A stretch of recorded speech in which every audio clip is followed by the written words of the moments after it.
Seán Ó Riada will be remembered as the man who gave the Irish people back their own music. Chus esbryd nó ys na daoine bhí ann. Thug sé meastáil ar a féin rís bhí cailteacha. Raibh lóidí de bheith slí. Commodore sa cheol clásicach agus tradiisiúnta ba ma Sheanathair. Go dtí inis níor mór an spéise a go an áireach ma Sheanathair. Massam beidir gur beagán nimheann. Dúrach lungur an duch féin ara a bhás ag 10 bliain d'aois. Caillecha chuig go blian ó hinnim líana ach tá ceistúáin nar as riamh ábalta a ragart mar cheart chun hain. Cad é an sais fearr a bheith Seán Ó Riada?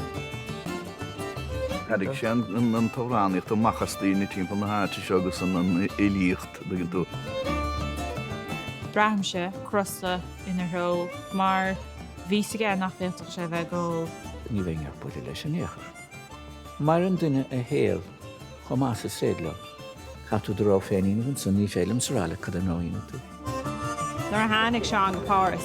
Seán áit gur heasta go bheith a crocha timpeall, Seán áit ar bhreise i ngeochse a chrab. Hánig duine isteachchan san saol chútha, thug sé ardú manman dóibh. Agus an son just bhí an bás tubaistech tapig dúirt.